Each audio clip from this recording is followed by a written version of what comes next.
Selepas 5 tahun menunggu, ribuan rakyat Selangor akhirnya tidak ada pilihan kecuali mengambil tindakan mahkamah terhadap kerajaan negeri pimpinan Pakatan Rakyat. Golongan ibu tunggal yang dijanjikan allowance bulanan terpaksa menuntut hak mereka daripada mahkamah apabila Menteri Besar Khalid Ibrahim enggan menunaikan janji Manifesto 2008. Manifesto Pakatan Pembangkang 2008 jelas memperuntukkan pemberian allowance bulanan kepada ibu tunggal. Namun selepas mendapat kuasa, Pakatan Rakyat mungkir janji. Saya sebagai pengurusi Ibu Tunggal Negeri Selangor, saya berhak untuk memperjuangkan manifesto. Bermakna bila manifesto tu adalah janji. Jadi bila janji tu harus ditepati, kan?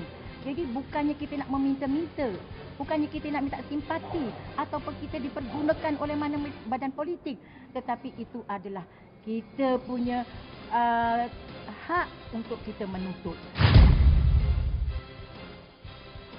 Dalam pada itu, ratusan pengguna air di Selangor yang merangkumi kumpulan pertama rakyat negeri itu turut memfailkan saman menuntut ganti rugi hampir RM500,000 terhadap kerajaan negeri. Mereka yang rata-rata golongan berpendapatan rendah dipinggirkan daripada skim air percuma bagi 20 meter padu pertama setiap bulan untuk pengguna domestik. Turut mengambil tindakan mahkamah adalah 1,001 warga emas selepas kerajaan negeri pimpinan PKR tidak menunaikan caruman takaful yang dijanjikan pada pilihan raya umum yang lalu.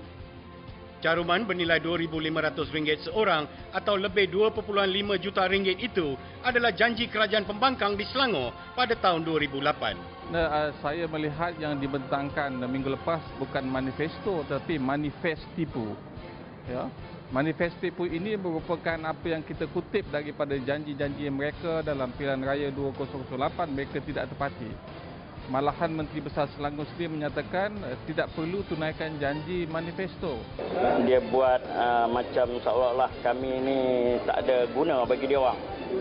Suka hati dia nak kata, suka hati buat janji. Jadi maknanya saya pun tak faham apa itu manifesto dan apa itu janji. Tolong jelaskan manifesto tu apa? Bila kita tanya itu bukan janji, itu manifesto. Apa cakap ni? Nak perbodohkan semua orang tua kan? Cuma mak bapak dia orang tu kalau kita bodoh kan macam mana? Itu secepis daripada janji-janji Pakatan Rakyat yang tidak ditepati di Selangor. Kisahnya sama saja di Pulau Pinang, Kedah dan Kelantan. Di Pulau Pinang, kerajaan negeri DAP pimpinan Lim Guan Eng secara tergesa-gesa melaksanakan projek pembinaan terowong dasar laut dan 3 lebuh raya bernilai RM6.3 bilion. Projek berkenaan diberikan kepada sebuah konsortium yang melibatkan sebuah syarikat baru dengan modal berbayar hanya RM2. Tuduhan rasuah dan penyelewengan kuasa yang sering dilempar oleh Guan Eng kepada pihak lain terpalit kepada beliau dan parti DAP sendiri.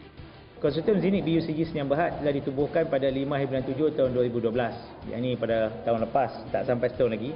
Dan konsortium ini hanya mempunyai modal berbayar RM2. Modal berbayar dan modal dibenarkan RM100,000. Jadi untuk satu projek yang bernilai 6.3 bilion. Jadi kita begitu heran bahawa syarikat yang ditawarkan projek ini hanya mempunyai modal berbayar RM2. Gejala penyelewengan itu tidak terbatas ke pemberian projek kepada syarikat RM2 saja. Ia juga melibatkan pemberian tanah berharga seluas 44.51 hektar di Pulau Pinang kepada syarikat pemaju untuk membiayai projek berkenaan. Pada ketika ini, tanah ini bernilai 2.5 bilion pada harga RM540 sekaki persegi.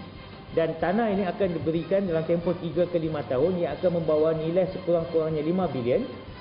Saya secara peribadi merasakan keseluruhan tender, tanah, jalan ni semua ni penuh dengan muslihat. Kan?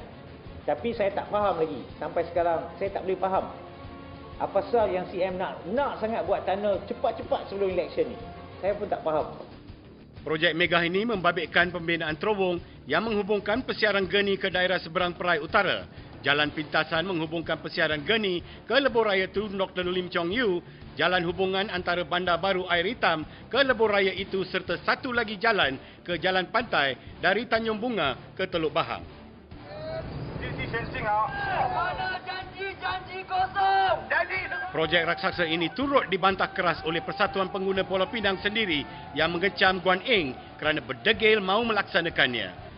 Once studies has been carried out, the feasibility, or the environmental impact or the other social impacts and suppose going in a massive project.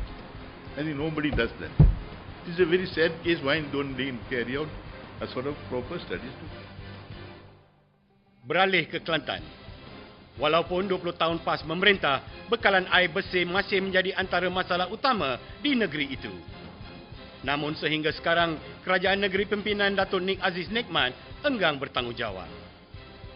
Selepas lebih 20 tahun memerintah, ini kenyataan Nik Aziz pada Januari lalu kepada rakyat Kelantan. Bandar Kota Baru itu tak ada plan. Paip tanah di mana? Satu kerja besar. Yang keduanya paip lama ni pecah. Yang ketiganya barulah kita buat paip baru. Ini kerja ni bukan kerja main-main. Persoalannya, kenapa kerajaan negeri Kelantan pimpinan Nik Aziz tidak menangani isu-isu yang dibangkitkan oleh beliau sendiri walaupun sudah begitu lama memerintah? Ini tugas kerajaan negeri. Kerajaan negeri. Dia yang kena menjaga kebajikan, dia kena menjaga pembangunan di Kelantan. Itu yang perlu. Jangan isu politik.